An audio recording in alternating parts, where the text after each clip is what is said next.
بسم اللہ الرحمن الرحیم۔ السلام علیکم بچوں، کیسے ہیں آپ سب لوگ؟ یقیناً آپ نے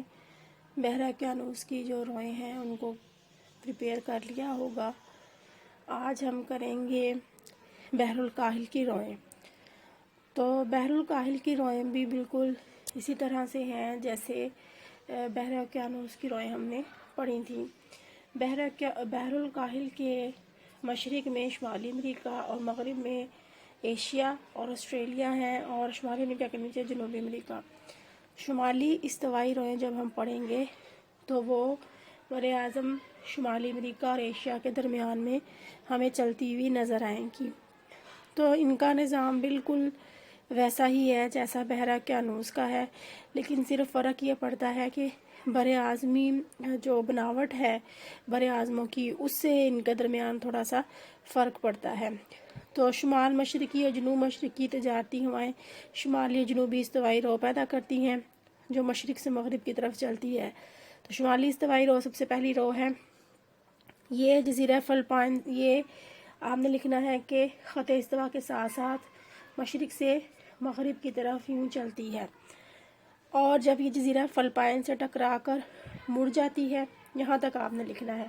یہاں تک آپ لکھیں گے اسے، پھر یہاں پر آپ لکھیں گے آگے آگے آپ اس کا نام لکھ دیں گے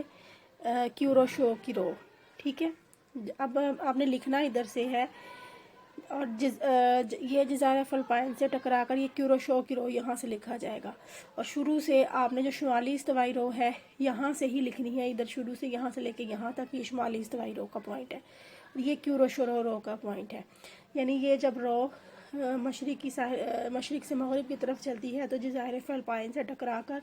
ایک جاپان کے گرد چلی جاتی ہے، یہ جاپان ہے، یہاں پر یہ کیوروشو کی رو کہلاتی ہے۔ اور جب یہ آگے سیم اسی طرح سے جیسے وہاں پر فلوریڈا سے نکل کر آگے جاتی ہے رو، تو 45 ارض پر مغربی ہواؤں کے زیر اثر یہ مغرب کو مڑ جاتی ہے، اور کچھ اس کا حصہ جو ہے وہ بحر الکاہل کو عبور کر کے امریکہ کے ساحل کے نزدیک پہنچ جاتی ہے، کچھ حصہ اس کا یہاں سے شمال کو چلا جاتا ہے ادھر سے، اور کچھ برٹش کولمبیا کے گرد چکر لگاتا ہے، یہاں اس کو برٹش کولمبیا کی رو کہتے ہیں۔ تو اس کے بعد بچوں کیلیفورنیا کی رو کا پوائنٹ آ جائے گا، اس میں یہاں سے آپ لکھیں گے کہ اس کا بہت بڑا حصہ، یعنی وہی رو جو 45 ارض بل سے یہاں سے یوں مڑی ہے، اور یہاں سے ایک شاخ برٹش کولمبیا کی طرف چلی گئی ہے، ایک شاخ نیچے کی طرف آ گئی ہے، تو اس کا زیادہ حصہ نیچے کی طرف آتا ہے، اور امریکہ کے ساحل کے ساتھ ساتھ یہ دوبارہ شمالی استوائی رو میں مل جاتا ہے، اور اس طرح بحر الکاہل کے پانی کا ایک چکر مکمل ہو جاتا ہے۔ کیلیفورنیا کے ساحل کے ساتھ ساتھ چلنے کی وجہ سے اسے کیلیفورنیا کی رو کہتے ہیں۔ یہاں پر یہ سرد پانی کی رو ہے، ٹھیک ہے، یہ والی جو ہے یہ سرد پانی کی رو ہے۔ جنوبی بحر الکاہل میں آگے جنوبی بحر الکاہل کی روئیں ہیں، ان کا پوائنٹ آپ دے دیں گے جنوبی بحر الکاہل کی روئیں۔ تو اس میں بچوں اس کے درمیان ایک بہت وسیع بڑا سی ڈرفٹ بن جاتی ہے، اس وجہ سے یہاں پر کوئی خاص قسم کا پودا یا کوئی چیز نہیں اگتی۔ تو آگے جنوبی استوائی رو آ جائے گی، جنوبی روئیں آپ لکھیں گے بحر الکاہل کی، تو جنوبی استوائی رو میں ہم لکھیں گے کہ بے شمار چھوٹے چھوٹے جزیروں ہونے کی وجہ سے جنوبی استوائی رو کئی رو میں تقسیم ہو جاتی ہے، یہ یہاں سے